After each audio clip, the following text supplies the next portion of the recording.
Hello, hello, hello. Good morning, good afternoon, good evening, good night, wherever in the world you are.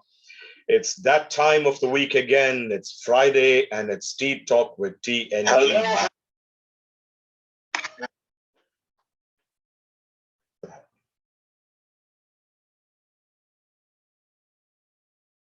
And it's Tea Talk with TNG.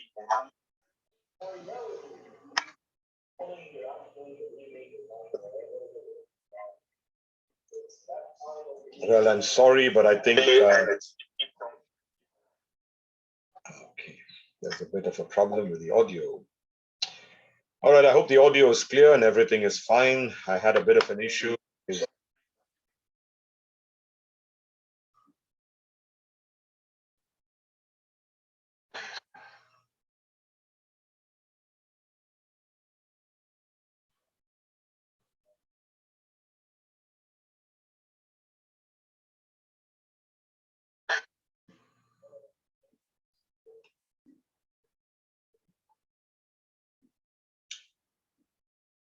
Okay, how's the audio now? Can somebody please let me know?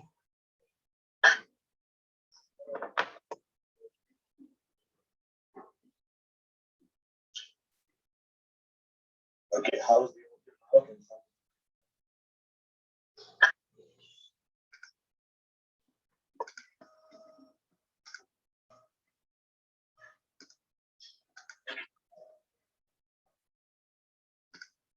All right, I think now it's perfectly fine. It should be okay. The audio is fine. All right, ladies and gentlemen, today is going to be a wonderful day. We've got a great guest with us. I'll talk about this guest in a minute or two because she is in the waiting room, waiting to join us this evening. But before that, I'd like to talk about our new sponsor that I did mention about on our Facebook group. We have a new sponsor with us today, a company that's in Bangalore, India, called Curry Cuts. Curry Cuts is an online company that delivers food to your door. They deliver fresh fish and shrimps and crabs, all the fresh seafood you can think of. They deliver fruits, vegetables straight from the farm. They deliver all kinds of meats, cut meats, frozen meat, fresh meat. They also deliver marinated stuff that you could actually go and do a barbecue straight away. And they deliver cooked food for those of you who are at home and want cooked food due to the lockdown. I think the lockdown is getting over today or tomorrow in most of the cities. I think you all are going to be getting back again to your daily routine in India. But please stay safe, take care of yourselves because COVID is still around. That hasn't gone yet. So, ladies and gentlemen, please welcome my new sponsor, Curry Cuts. As you see, I have them all over the place over here on my flyer. You can see lovely fish slices. You can see jackfruit. You can see chicken. You can see ready food. I can see wraps. You can see a lot of vegetables. This is what Curry Cuts does. Any of you in Bangalore need to reach out to them. You can call them or WhatsApp them. The numbers are right above me, right above my head, as you can see. The website is currycuts.co.in, currycutz.co.in. Go on the website and order whatever you want. They guarantee you fresh delivery within 120 minutes. That's 2 hours. Okay. So I'm sure you're going to enjoy because all they tell you is eat good and feel good. So that is our new sponsor. Welcome aboard, Curry Cuts. Thank you for coming on board. We love you having with us, and I hope you enjoy our show today. Now, without further ado, I'm going to be talking about this young lady, gorgeous lady who is in the waiting room. She is the author of the powerful autobiographical 5-Inch Heels, When Women Step into Power and Success, that shares how one person can realize there was one word to describe herself.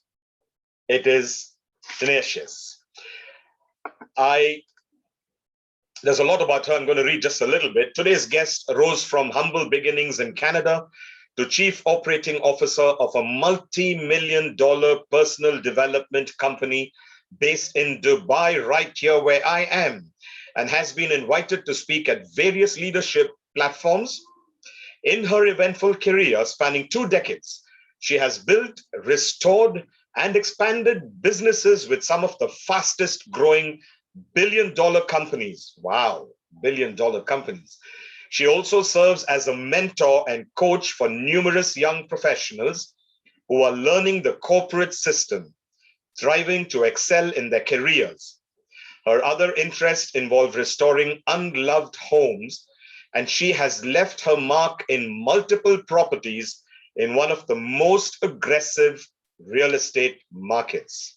And who do you think I'm talking about? It's been on our Facebook group for quite some time now. We've been talking about her, and she is none other than Belynda Lee.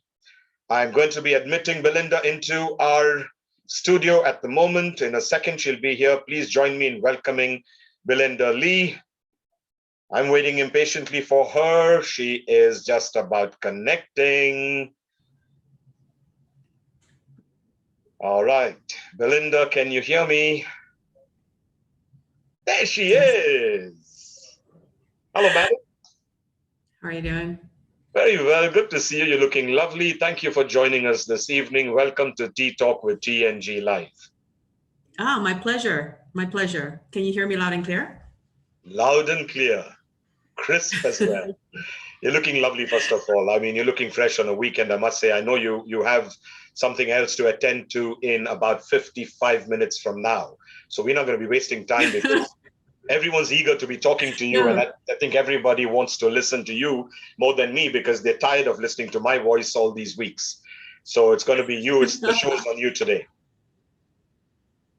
Well, thank you so much. I'm here to serve. So fire away. And if I can help anyone that's listening to your program, I feel good.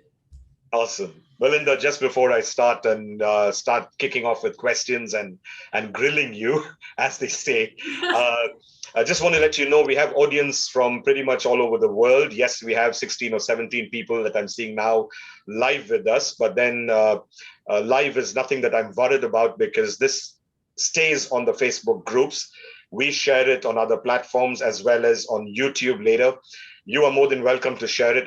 I'm recording this, so it will go on YouTube. I'll send you a link.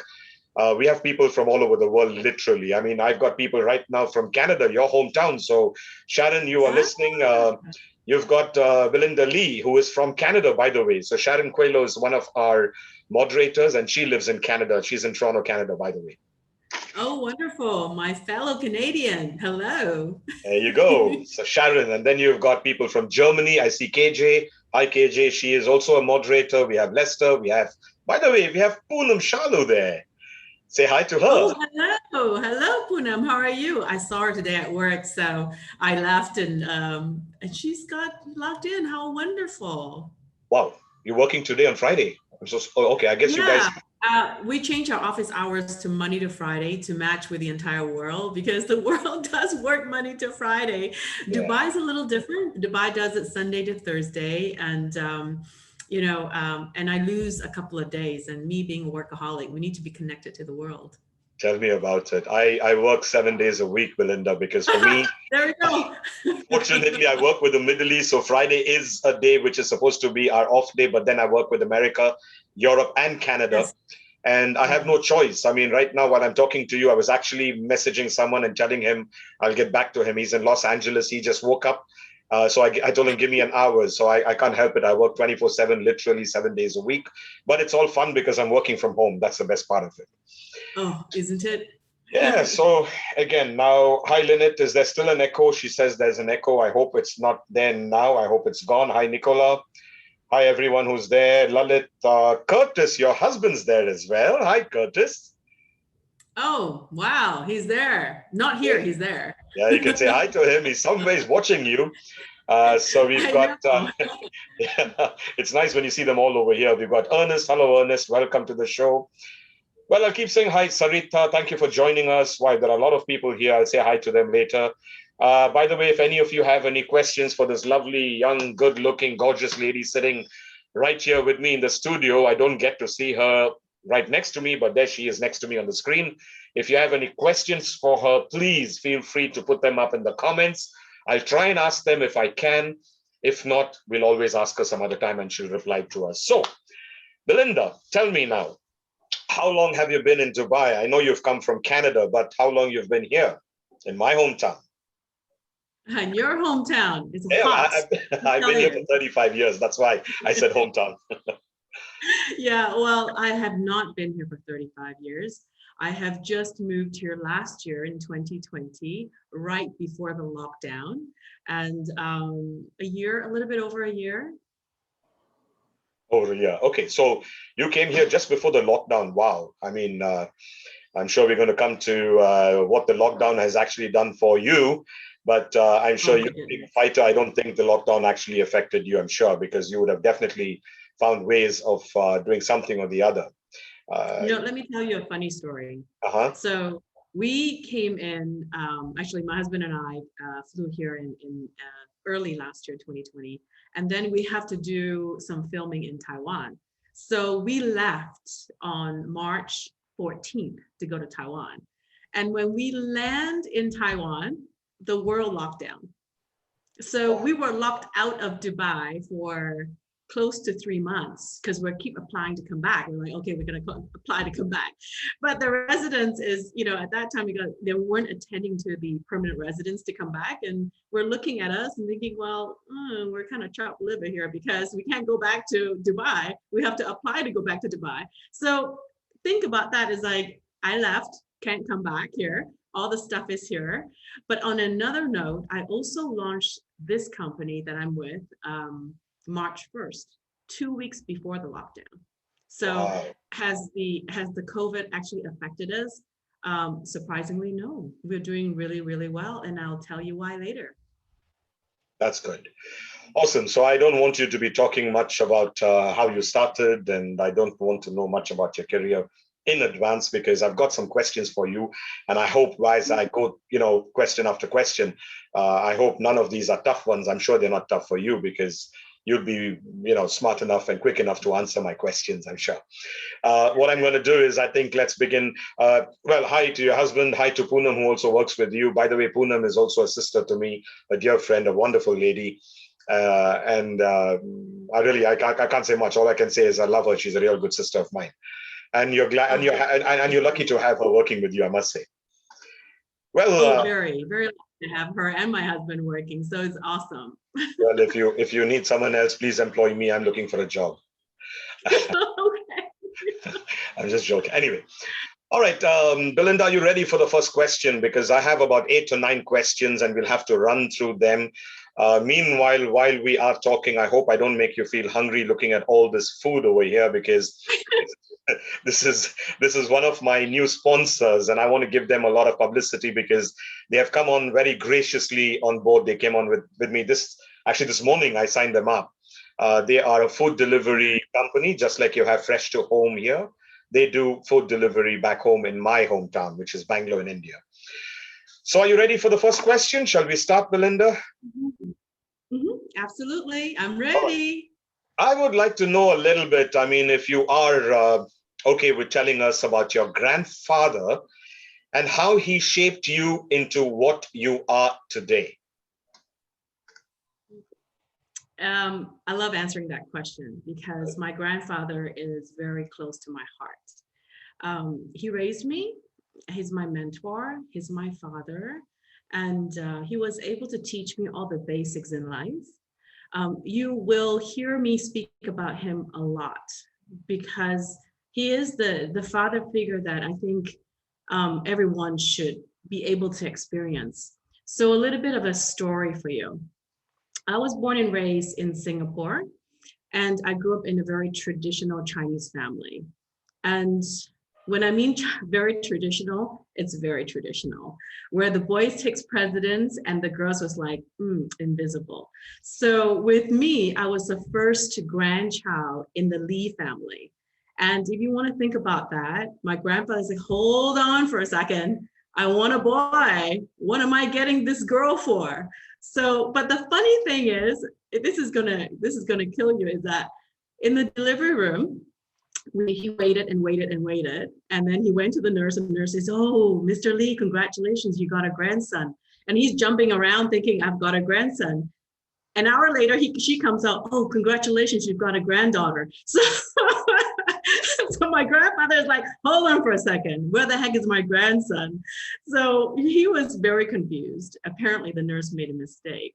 So I grew up in a family with this mockery, thinking that, I got swapped or his grandson got swapped. But if you look at me and him, we look identical. So he can't deny that. My grandfather raised me. He was a tradesman. He came from Canton, and he wanted to build a life for himself. And he worked very, very hard. He started as a dishwasher in a noodle shop in Hong Kong. That was the first stop from Canton. And then he moved slowly to Southeast Asia, which is Malaysia. And he just never stopped. And I model my life like him. I immigrate to different countries to become better. And now I'm in Dubai. And the fact that he was so fearless in conquering, the world just to be able to give himself and his sister a better life, I look at that as so much to learn from. I have to say, although it was at the beginning, it was tough to gain his attention because I was a girl. Eventually, I was able to gain his respect. But even though I'm a girl, I've been trained to become or think like a boy, act like a boy, and be a boy. So I compete with all the boys in the family. And although I'm a girl, I'm actually raised as a boy. Nice. So how many in the family, by the way? Ooh, good question. At one time, our mention actually in Watton Estate in Singapore, we had 22 people living in it. Wow. So we have a big family, and Chinese, big family, lots of family politics. So we grew up really, really early to know how to speak well, know what to say at the right time, don't say the wrong thing at the wrong time. The best, not say anything.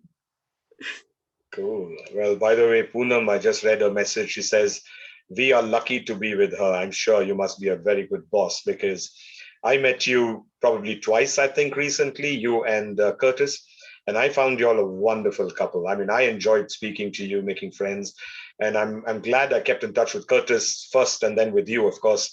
And I think you're a wonderful people as a couple, business-wise as well, I'm sure, but don't know much about your business. That's why I'm talking to you today, because I'm sure you're going to be talking about that to us. And I look forward to meeting you again, and I would love to come by your office as well. Well, thank you for that. That was an interesting start. Hi, Theo. Oh, we've got Theo. Hi, Shay. We've got Shay coming. He's coming from London. Nice to see you here. Lovely. All right. So you mentioned about Singapore. You lived a luxurious life, I'm sure, in Singapore before moving to Canada in the early 90s, I think. Your first job was as a clerk at a convenience store, if I'm right. Yeah. I mean, yes. What were you thinking when you? I grew up very, very wealthy because my dad. Go ahead. You're cutting out. Are you there? Yeah, I'm here. Okay, great. Can you hear me? Okay, great. So I grew up in Watton Estate in Bukit Timah in Singapore. My grandfather was a timber tradesman, so he was very well off, and we grew up very comfortably. I go to very, very good school around the area. I got educated very well. We have tutors all the time. So we were, in Singapore, we were also under the English, the British education system. So we got put into really good school. So long story short, when I decided to come to Canada, was actually to pursue a career in art. I wanted to be an artist. I wanted to be a designer and artist. And I didn't want to do business. I just want to do art and drawing. So I developed myself a portfolio. So my grandfather is a businessman.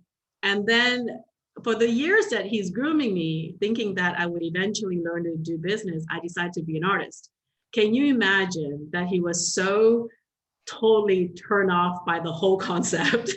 And And being a very young me, because I went to Canada when I was 19 years old, and my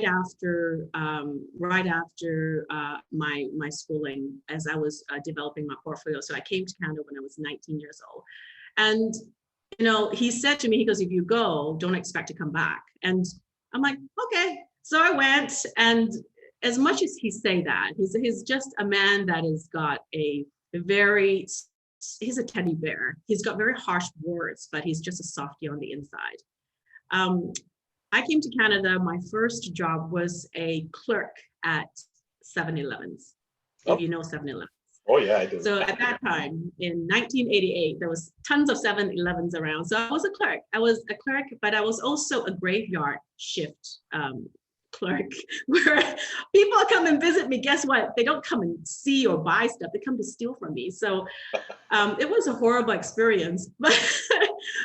But I took the job because I told myself, if I've decided to relocate into a new world, I need to adapt and I need to make a living. At that time, I was making $4.25 an hour. So because I was trained by my grandfather, I was developed by him. My mind was strong as steel. Nothing shakes me. So at a very young age, all the Lee family, all the children, the grandchildren were all very, very, very strong in the mindset, extremely strong, because we were trained like that. Our mental capacity was stronger than our physical capacity because of our grandfather. He was just way too strong. So taking that job was no big deal. So what is it? So for whatever. And I took it as fun. I thought, it's a fun job. They want to come and steal from me, go ahead. But it was great experience because I learned, I'll tell you this other thing. I learned the coins because when I first worked at the convenience store, I couldn't tell between a dime or a nickel or a quarter. So during that job, it was the customers who taught me, what does a dime look like? What is a quarter? It was kind of a fun gig. Oops, I just lost you for a second there, but I think we heard pretty much everything. Am I audible? Can you hear me now? No, I'm here on Wi-Fi. I'm not on Bluetooth or anything. Good. You can hear me, right? Yes. All right. Well, we've got Piki Nanda. I'm sure you remember her. She says, hi, Belynda. She was also a speaker at Piki.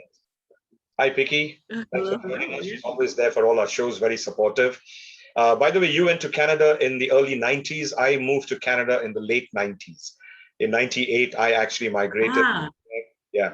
But I never lived there because something brought me back to Dubai all the time. So I kept going back and forth. And 5 years ago, I gave up my residency, which was a big mistake. I would love to go back now to Canada because I think you've come here and I'm going to go back that side. Well, Canada's great. Yeah, Poonam, you should be asking some questions. If you want to ask your boss any questions online, please, type it out there in the comments. Oh, he asks me questions every day. Let's get some online ones now. Well, that was nice. Thanks for talking to us about your early days in Canada and 7-Eleven. I can't forget those stores because I used to frequent them a lot. I frequent all the dollar stores as well for the lack of nothing to do. Well, Belynda, coming to your personal life, not sure if this would be something you'd like to talk about, but would you like to talk about your personal life post your Canada move and how it shaped your powerful lady, how it shaped the powerful lady you are today? I don't mind talking about my personal life. I wrote a book on it. It's called 5-Inch Heels. Yes, well, my personal life is quite sad. Actually, it's quite tragic.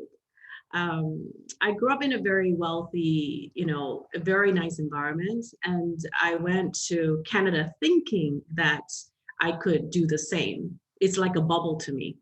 But when I moved to Canada, I was trying to get into the art school. It was impossible to get in because they say my English wasn't good enough. Kind of funny because I grew up and raised I was raised in Singapore, I was educated in Singapore. So out of a sudden, the Queen's English isn't good enough. And that was fine. So I was persistent to take all the English classes there is to take to try to get into the art school. Very soon, actually very short time after that, I got into a relationship and I was pregnant with my first son at age, I would say 21, really, really young. And at the end of 21, close to 22, I had Benjamin. And that was an accident. I never planned for it. I mean, how could you plan for a baby at that age? And I was a baby raising another baby. It was a really hard decision. So with Benjamin being born 2 years later, my daughter was born. And if you have a copy of my book, you would actually see the details of how tragic this whole thing is. So I was a single mom at the age of 23. I was pregnant as a student. So when I was carrying my second child, I was a student that was pregnant at school. So I was competing with all the singles there because I wanted to better myself. So instead of waiting for my daughter to be born, I decided to go to school when I was pregnant to save the time. So I remember going up and down the campus. The campus was on the 7th floor of my class. So I had to go up and down just to, keep the body fit. And I used to scare my professor so much. He would be like, don't do this walking up down the stairs when you're so pregnant. So I remember that was tough. But what's the toughest part is being a single mom. So being a single mom was really, really difficult. You're by yourself, my husband left when my second child was only 6 months old, really, really young. And I just remember it so clearly. He just said to me, I'm done.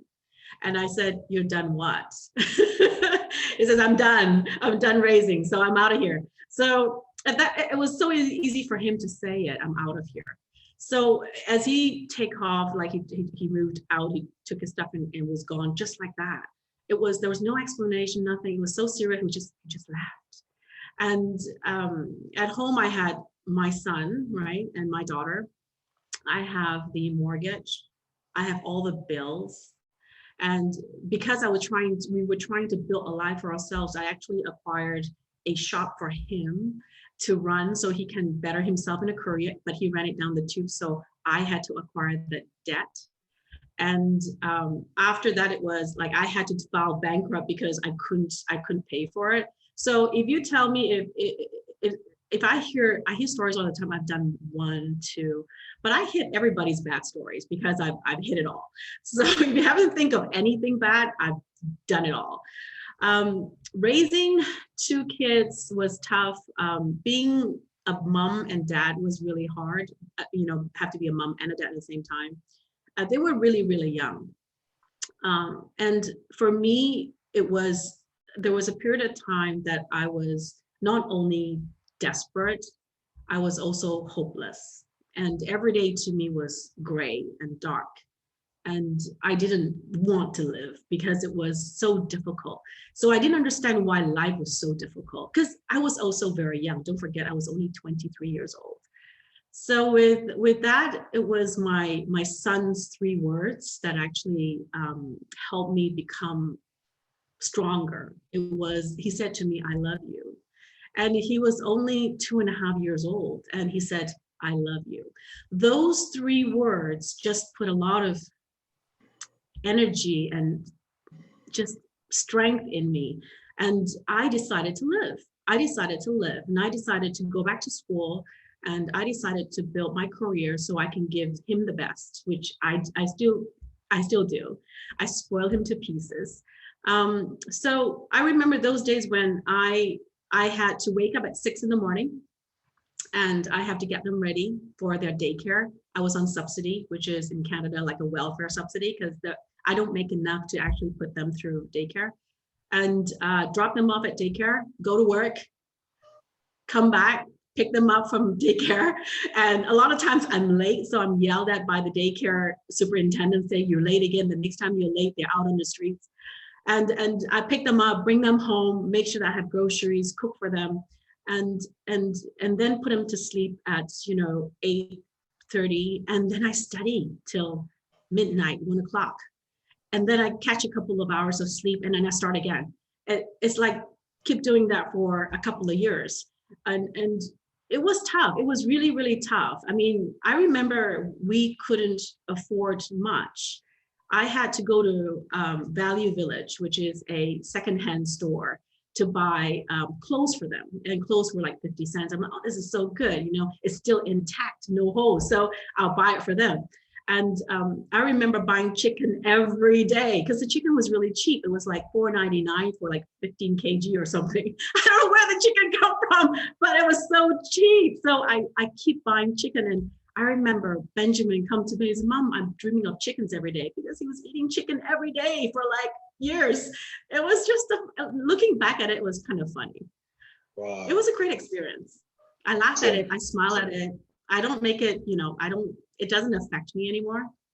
I mean, what I like about you is that you've come on my show and you're actually opening up and talking about your past, which is good, because there are a lot of people who are out there who are listening to you and who definitely will be inspired by you, because from where to where, I mean, from all your luxurious life in Singapore, going to Canada, where people think Canada is the best country, and you end up in it's a lovely country, no doubt, but you end up in a convenience store. So it's like a start again from all the way down, and then you have the problem with your husband and the 2 kids, and then all this. And we're going to come to the best part, which is where you're going to tell everybody there's never a reason to lose hope. Be positive. The future is always bright. By the way, hi to Suri, another fellow Canadian from Toronto, Canada. He just joined us. We have Rosemary. Hi, Rosemary. Thanks for coming on board. Shay says, Belynda, your soul glows and your eyes light up when you speak. Blessings from London. And he goes on to say, he's listening to your story, by the way. He says, like everybody else, he says, single mom, wow, what a heartening and soul-stirring story. Let me tell you, you are indeed a superwoman, a warrior woman with a constitution to match. Stay blessed and stay you. Thank you for sharing. Thank you, Shay. That is very interesting to read. I was reading his comments while you were talking, and I was waiting to read this out to you as well. We have Vrinda, who's joined us from New York. Hi, Vrinda. We've got Teresa from India. Hi, Teresa. Thanks for joining us. Belynda, unfortunately, we've got just 30 minutes, and I have to run through the other questions. It's going to be hard other ones, because I planned my questions and I want to talk to you about these things. Well, thanks for sharing your personal life a little bit with us. I'm not going to go much deeper, but one day I'm sure we'll have a lot more to talk. I would still love to have you on a show where I would like you to speak about yourself more than the business side. But today I want you to speak about business as well, because I want people to know that you can be an entrepreneur. You don't have to worry about anything. It's all about taking risk, calculated risk. It's all about you being you. And I want you to motivate some people who can stand on their own feet and say, yes, we can. That's what is important. So you mentioned you continued your higher education after having kids, right? Just break it down a little bit for young moms who may feel that their dreams end at that point. After having kids, moms feel, oh, my career is over. Like my mother, the moment she had, when I was born, I'm the first born. When I was born, my mother stopped working and she hasn't worked ever since. It was only my father who was the earning member. So there are a lot of ladies, I guess, once they have kids, they always think, done, career's over, shelve it. Now you start cooking, cleaning, and looking after the kids. Maybe a few words to those moms, please. Oh my goodness, they sound like my mother. My mother says, why are you going to school when you can just stay home? No, I can. I have no husband. Well, to all the moms out there, not just the moms, the dads out there too as well. There's a lot of single dads and single moms. When you have children, it shouldn't stop your education. Education is key to a successful life. Education is key to higher learning, enlightenment, and higher education, like education and knowledge to me is growth. And there is no time clock for work. You don't go press a button, I have a baby, I can't go to school, I can't work. I would never, if there's an opportunity for me to go back to school when I'm 80 years old, I'll probably do it. And that's how I've always learned and have always been in life, is that there is no time clock for that. You should never stop yourself from learning, because I'm still learning. I'm learning every day. I'm growing every day. And the minute you stop learning, your whole life stops, because it's like stagnant. You just don't move forward. You don't know, and you don't think bigger than what it is. So for the moms out there that you think that you have a child and you can't go back to school, you need to take that away from your whole mindset altogether, because your son will always be there, your daughter will always be there. Education, knowledge, you have to acquire it, because it's not always there. And the more you learn, the more you grow, and the more you become independent. So why do I say independent? Independence for a human being is extremely important. You want to have the capacity not to depend on someone else. The minute you have the need to depend on someone else is you're not going to have a happy life. Trust me. It's not, you're not reaching your fullest potential. Sure. Now, thank you for that piece of advice. Now, I think it's time for me to ask you a little about your book, because I've been reading the comments, and I know Poonam also says that the book is very inspirational, and I need to get my hands on that book. I know I haven't yet done it. I'm not the best of people, because I don't know why, but I wish I had the intuition to read. And I mean, books are all about people having the real interest. You need to really sit and read, and that's something that hasn't gotten to me yet. So can I ask you to tell us, maybe, I know you've written this book, 5-Inch Heels. Can you tell us a little more about your book, 5-Inch Heels, and how it has changed your life? And what kind of feedback have you received from your readers? How it's changed my life? Writing is very therapeutic. It's healed me in many, many ways. I never thought to be a writer. I never expected to be an author. I was like you many years ago. I was like, I don't like to read. Oh my God, give me a book. Oh my goodness. But the whole writing of this book was because I was speaking so much. And people were coming up to me and say, can you finish your story? Do you have a book? No, I don't have a book. Because the hours, like right now, you're saying, time limit, can't say it all. So I wrote the book to inspire women around the world. And when I wrote the book, because I wasn't a seasoned writer, I told myself, it'd help one person. I've done the job. The book's done a job. But the review was so amazing. I launched the book in 2014 when I was in transition to another position. And when I launched, it became Amazon bestseller within, I think, 2 days or something like that. And I was shocked, actually, because I didn't have a PR firm. I didn't do a lot of work, but I was writing from my heart. I think it just got shared. And I think one day the first book was Oprah Winfrey's book, and then the second was mine. So it was kind of fun. I thought, oh, that's kind of fun again. And we sold a lot of books, and I, just so you understand, I write the book not to earn or make any money out of it. So I just, it was more for inspiration. So the feedback that I got was very positive. I have men write to me too as well, saying how certain chapter was helping their life or his life dealing with his children. I have a book club in North Carolina picked it up, and they sent me a video, and they said how my book has actually helped them. Some of the girls were transitioning, and one of them was saying, Belynda, I want you to focus on this. Can you write your second book? I have a lot of feedback on Amazon. Actually, the book can be bought on Amazon. I don't even have a lot of it. Actually, I only have one copy here in Dubai. There we go. That's the only one. And sorry, can you just hold that book up, please, so that our audience can see? Or just for them to see the book, the cover of the book. I have like only a couple of boxes left in Canada, in Vancouver, and that's it. I don't print it, because I send it to a publisher, and I'm like, if somebody wants it, just sell it. Like, I don't even earn anything out of it. So my daughter's coming to Dubai, so maybe she'll be kind enough to bring me a few books. So the feedback has been really good, but what I've learned is from this whole experience is that because I wrote so vulnerably, I wrote from my heart, and I actually told my story in the book, everything. There was no hiding, there was no holding back. I totally pour my whole heart in it. As people was reading it, they actually was walking beside me.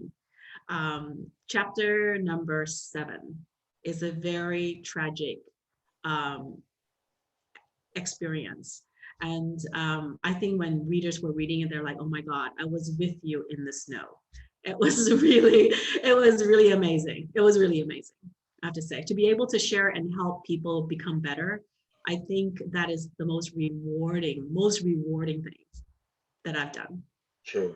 Can I ask you, if you don't mind, can you please hold the book cover in front so that our viewers can see the cover of your book? Ah, And can you tell them where? I think you said Amazon already. Lovely. That's a nice cover, I must say.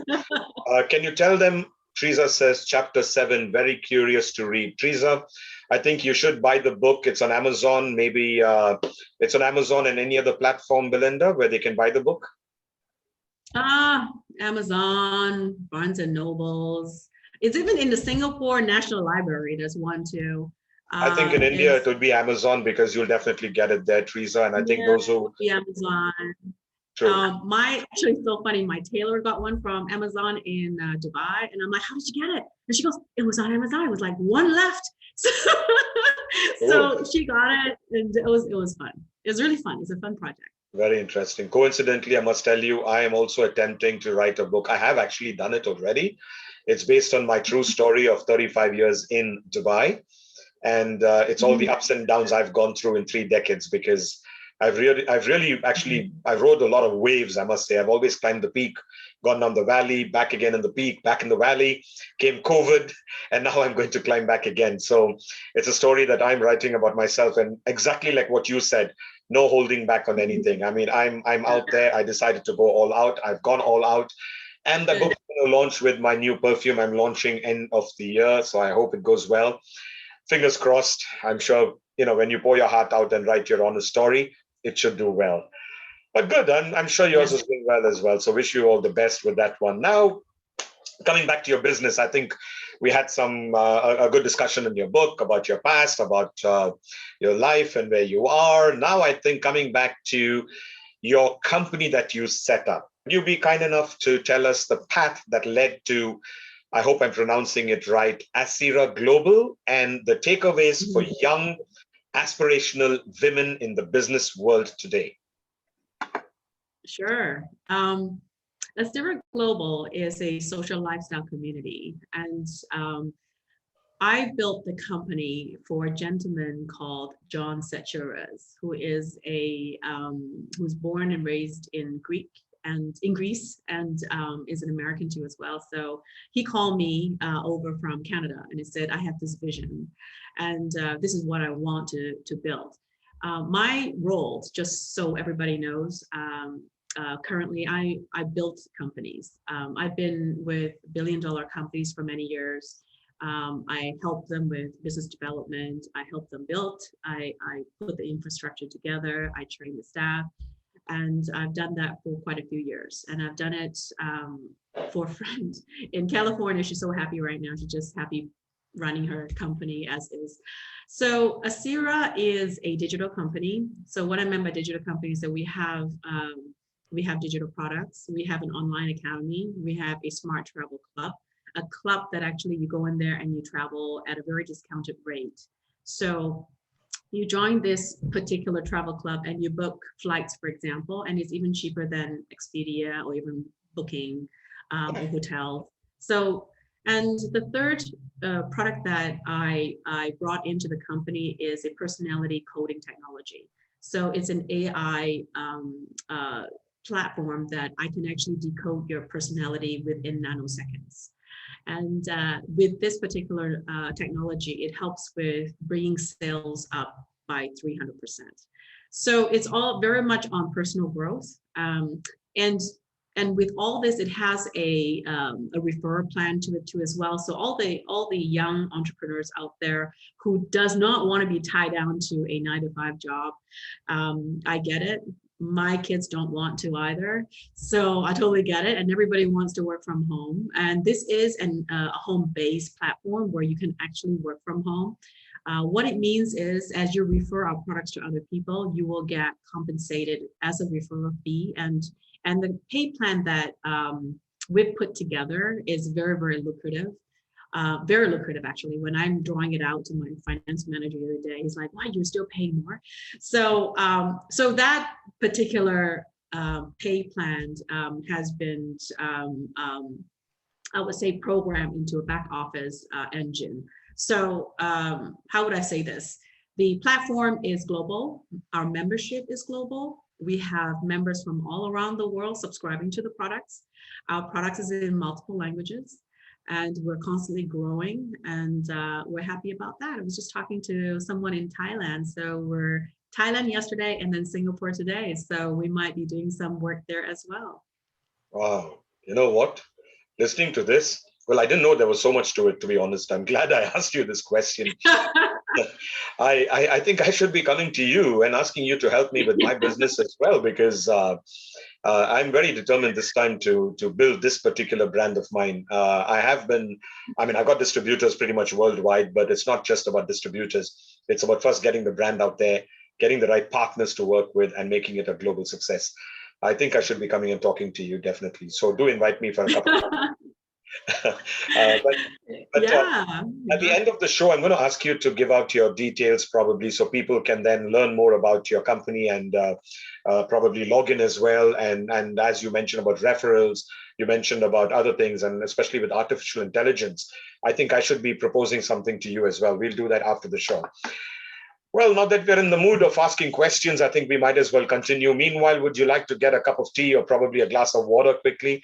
You're more than welcome. Or you want to take a quick break for a couple of seconds, please feel free, Belynda. You've been talking, so. Oh, I'm good. You're I'm good. good. All right. Now, I want to Yeah. ask you another question about women empowerment. You are all about women empowerment. How did that come about? Those men out there, what can I say about them? You can't love them too much. You can't hate them too much. Sometimes they're never around. I'm sure now. Where's your man? He's not there. He's online. Yeah. Oh yeah, I know. I gotta tell him, Curtis, you gotta be home. We have a 9 o'clock appointment. So, so women empowering. It came from my story actually. How I was alone, left alone. How I have to build my own life, being a woman, and women and men experience different things. I mean, a lot of times we are quite similar, but a lot of things are different as well. I mean, biologically we're different. The way we think are different.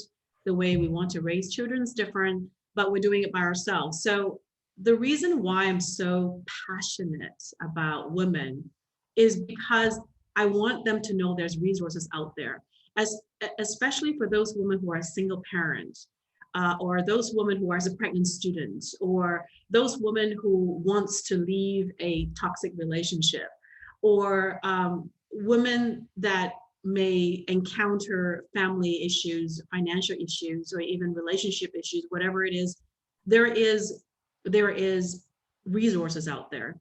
But I also want to teach the woman one thing. It's not always the men, it's us. It's the woman who holds himself back. So women, if there is anything that you don't like about your life, you need to look at yourself first. And you need to find out what is it missing that you're not doing. It's never always the other side. Perfectly said, I must say. Let's say hi to Roland. Roland, thanks for all the comments and for joining us, Roland. Michelle, thanks for joining us. I see you there. That's awesome. And I saw Arvind, who just joined us, Arvind Vincent. All of them were saying you were glowing, your eyes are sparkling. And guess what? There's one person who says, and Arvind says this, you're just glowing, Alvin. Thank you, Arvind. I'm glowing because I've got a lady who's glowing in front of me over here. That's why I'm glowing. Well said. Anyway, thank you for that, Belynda. Now we're moving on to another question. And that is, I have been seeing a little about your talk show. I've seen you posting a little bit of stuff on Facebook. I follow you on Facebook, on Instagram. I think we're connected on LinkedIn as well. And I saw something about your talk show Spotlight with Belynda Lee. Seems like such a Yes, fun yeah, concept, honestly. How did that come about and it what is. are the takeaways so far? The talk show came when I was talking to John, and John's like, "You need to do a woman thing." He said a woman thing, so I don't do woman thing. I do big things. So I took the concept and I says, if you want me to do something and focus on women, then it's got to be a talk show. It's got to be something that I have the ability to shine a light on all the women who's doing so well and contributing to the society and community, but haven't actually have the ability to share. So on the talk show itself, we filmed 8 ladies so far. It hasn't been launched yet. It's not live yet. So the last little bit, Curtis from a Sirius Studio and his team has been helping filming. Um, we have Dee Fox, who is a Lebanese singer who has hit the first one in UAE that's hit in Billboard. So quite fun. She was singing with me at the, not with me, she was singing on the show. She was getting me to sing. It was like, thank God I did some karaoke before. That was fun. And we had Tatiana. Tatiana was an architect, but then she turns out to be doing a lot of sustainability work in Dubai. And she's building filtration systems around the city. It was brilliant. Then we have a feng shui expert who talks about feng shui. And then we have another lady, she's Julia. I have Julie Lewis, who is an empowerment woman, takes people to climb mountains. and who else do we have? Arwa, who's very young. She's, I think, 20, and Oh, she is that, has, I think, Arwa Beg, yeah? Raza's daughter. yeah. Raza's a I'm dear blown friend of away. mine. I'm blown away by her because she's so young and so her heart's so big, and she's gone through a lot for such a young age. And then we have Sarah, I think, and she does a lot of women empowerment for She Network. Recently, the last two is really awesome. We had a ex ballerina from Royal Ballet, and we have a Grammy nominated composer. And this week, I just finished filming Akansha, and she was Forbes 30 under 30. So it's great. But the talk show is mainly, it's not formal. It's questions answer, and I joke around, and I just wanted to pull out their adversities and then their success stories. I wanted them to give feedback and tips to people who are watching, and also for the audience to find out how they got to where they're at. So it's like just kind of very similar to my story, but then their story. Very nice. In fact, that's pretty much what we are doing on our talk show because we make it very informal and casual. The idea is to have fun. We want to talk to people and people to give we want people to actually talk about themselves, their stories, the upbringing, their lives. And with that, I want to inspire a lot of other people because a lot of people have been giving up because not just because of COVID, they've got their own reasons. I mean, like you've gone through a lot. There are a lot of people we come across in our daily lives as well. I'd like to say hi to Bonnie Coelho. Bonnie, thank you for joining us, Bonnie. We've got Blanche over here. Hi, Blanche. Good to see you here. Thank you for joining us. Michelle, thanks for all the comments. Absolutely amazing. Sounds really interesting is what she says. Nicola says, it's so lovely listening to you, Belynda. Now, Belynda, we've got just another 7 minutes and I have to respect your time because I think Curtis is already waiting for you. He's all set in his tux and I'm sure you've got a formal evening to go to. I want to ask you about your future plans. What are your future plans? I know one thing for sure is that you have set up a beautiful state-of-the-art studio, which Curtis has been proudly, coming live and showing videos. And I've been watching him. I follow him quite a bit. And I know you got your screen put in recently, all the equipment's coming in. So tell us a little bit about your future plans and what exactly you plan to do with the studio you set up as well. The studio is part of the build. The build of being digital around the world, the studio was to film the academy, courses on the academy, and also stories around the world so that we can showcase it. The studio is a Hollywood build. We have 12K cameras.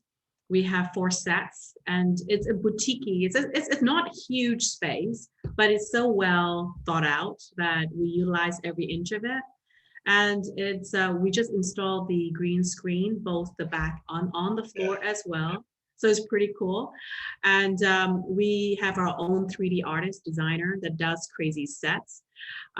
So what Curtis does with his team is he play a lot at the studio. He loves it. He just loves it. And we were able to put in, like if we were to do a show, you and I, let's say on the studio, I can actually, just zoom you to, I don't know, like to the Tianjin library or something that the designer is going to build. So it's pretty cool. And there's altogether, I think, four to five cameras, but then there's also ceiling cameras as well. So it's like cameras everywhere.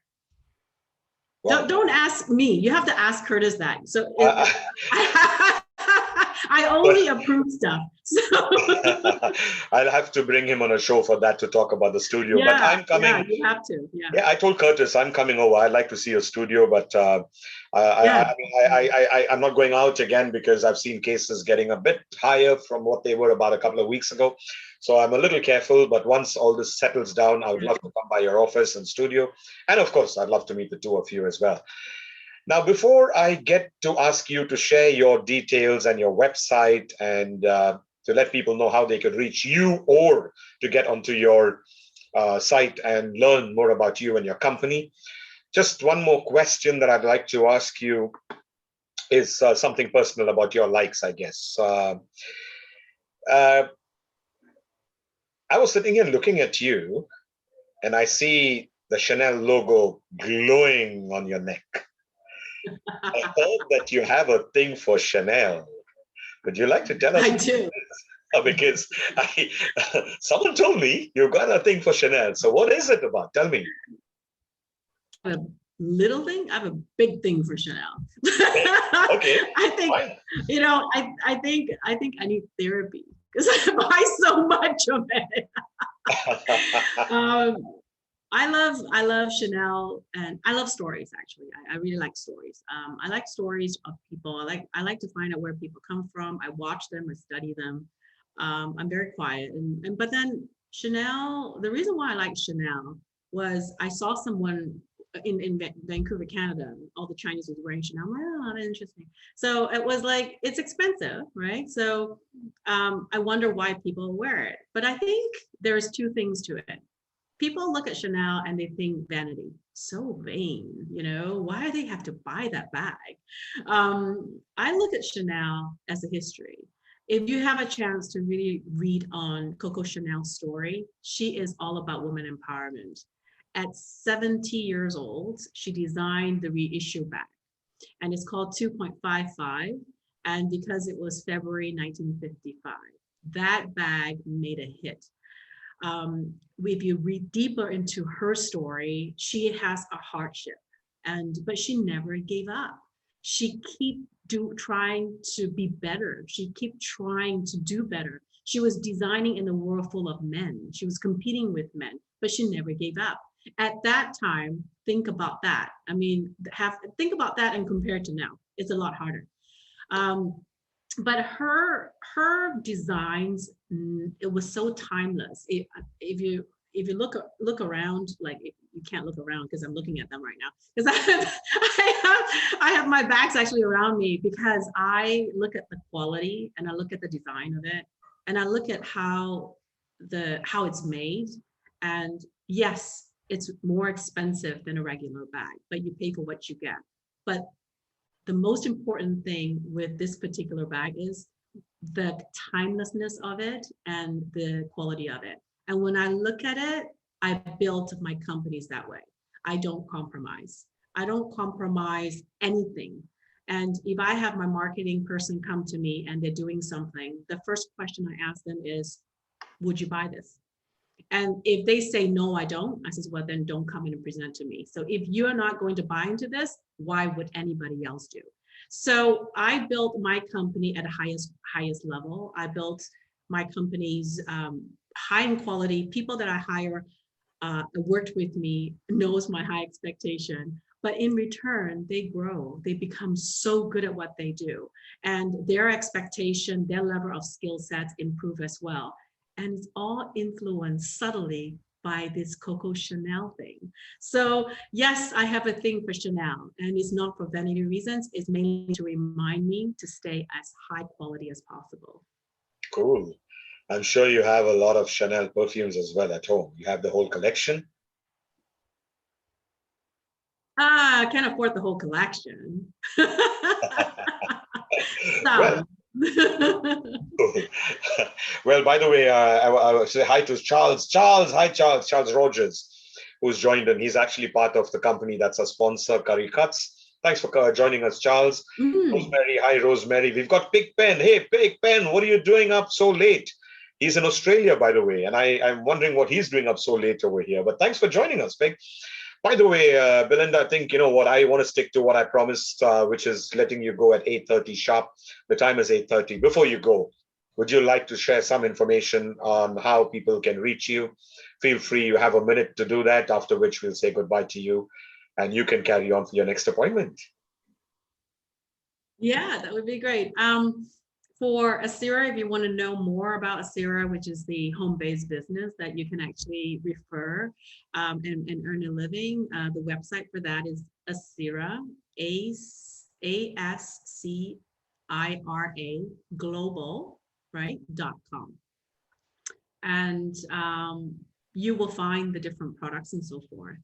And if you want to ask questions on the products, how do you enroll and become a member, you email support@asiraglobal.com. And I know this is live on Facebook as well, so maybe I'll just spend some time later on to type in the site for you. If you want to know what I do, I write regularly for Friday Magazine on inspiration and leadership. I also have my own website, which I would post all the writings that I do publicly there. And if you want to grow, I'm big on personal development. So check out my website and you can find more stories there. Actually, while you're talking, I'm typing your website, ASCIRAglobal.com. It's put over there. By the way, we saw you last week in the Friday Magazine and Dubai newspapers, and we saw Poonam today. I took a picture and sent it to her. Very nice to see that story and read it as well. Belynda, it was so nice talking to you. Thank you for sharing not just about your business, but about your personal life, about hardships. I mean, everything you've gone through. And I think every success you have today is well deserved. It's only because of your hard work, the upbringing, of course, going back way, back to your grandfather. And of course, you as a person, I mean, you have definitely fought and ensured that you will reach where you have to reach, because that is you. And I think you've been an inspiration to everybody who's been watching us, and future as well, because this is going to keep playing over here on Facebook. So thank you very much for coming and sharing your story with us. Appreciate your time. If there's anything else you'd like to say to our viewers, feel free. After which I'll say bye, and then you're more than welcome to leave, because I'll say the final byes to everybody after that. So over to you, Belynda. Well, thank you. Thank you for the opportunity to share. It's been so awesome. I see you a few months ago at the Women's Award, and you're so warm and you're so funny on stage. And Edwin, thank you so much for creating this platform. You have no idea. Sometimes you might touch a couple of people, even one, and Yes. It's so worth the time. Today, I want to take the time to share it because like I said to you when you invited me, I'm happy to serve, because my life is given by God. And if God give me an opportunity to speak, I speak. I don't really care what the platform is, because I'm thinking to myself, if I have an opportunity to share and to help someone, then when I go see him one day, I can say, yes, I've worked really hard. So thank you so much. And wish all of you the blessings in life, enjoy the abundance in life. Most important thing, stay safe and be safe and take care of yourself. Thank you. And I'm Belynda Lee. Thank you so much, Belynda. Appreciated. Those words were very touching. We really enjoyed it, and thank you for acknowledging and appreciating me as well. I mean, yes, I love presenting and hosting. It's just a passion of mine. I don't do it as a business. I used to do it as a business 20 years ago. Now I do it just for fun, and it's more of a social service that I do, I would say. But it's so nice talking to you. Thank you again. You enjoy your evening. Thanks to you, Poonam, Okay. Curtis. You enjoy yourself. Hope to catch up with you very soon. Thank you. Yeah. Have a wonderful evening. Stay safe. God bless. Thank you very much for that. Bye. Bye for now. So, everyone, thank you very much for staying there and listening to Belynda. That was an awesome 1 hour I had with Belynda. She was great. I think a lot of you, as I would say, definitely have been inspired by her. More than anything, what we wanted to do was, even if we can touch just one person, will be, I think we've done a good job. So, anybody needs to know more about Belynda, please feel free to go onto her website, which is mentioned over there in the comments.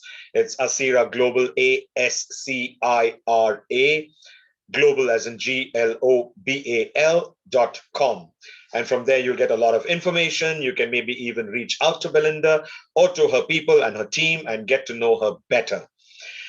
For now, I want to say thank you once again to my lovely sponsor, Curry Cuts. Thank you guys for coming on board. For those of you who are in Bangalore, please go to their Facebook page, Curry Cuts. They are on Facebook. Like the page. Follow them on Instagram. It's Curry Cuts Live. Cuts with a Z, CUTZ. Follow them on Instagram. And I'm sure if you go to their website, you'll see a lot of wonderful deals if you want to buy seafood. When I say buy, I'm talking about delivery to your home anywhere in Bangalore. Okay, so you can order your seafood, your fruits, your vegetables, your meats, marinated meats, and your cooked food as well. So anything that you need, make sure you go onto the website, place your orders. I think they have a lot more new things coming up your way as well. For now, what I want to tell all of you is please stay safe, take care of yourselves. In India, I think the lockdown is going to be easing in the next day or two. That doesn't mean that you should be rushing out and meeting everybody and taking off your mask, and doing things you're not supposed to do. Please be careful. The lockdown is easing, not for you to go, and meet people and say, hey, everything is fine. No, it's not. It's going to take some time till all of us get vaccinated and COVID goes away. So please, if you don't have to go out, don't go out. Stay at home. Take care of yourselves. Take care of your family, your friends, your neighbors, and everybody. All right? So please continue to wear your mask, continue to sanitize, continue to take care of yourselves, because by doing that, you're taking care of not only yourself, but also your family, neighbors, and everybody else. Together, we can kick COVID out completely. Take care, everyone. Thank you for being there. Next Friday, we're going to have a wonderful person with us, a young person, a young man, who's going to be talking about a lot of topics that I personally chose. And it's the guy, I'm going to put out his information. I don't want to talk about it now, but it'll come out very soon. He's a counselor, so we're going to be talking about counseling. The topics we're going to cover are very, very interesting. So make sure you keep your eyes out on TNGlive and the Talent Networking Group, and you are going to enjoy a wonderful Friday next week. For now, it is good night. God bless. Love you all. Me, Alvin, saying bye-bye from TNG. Good night.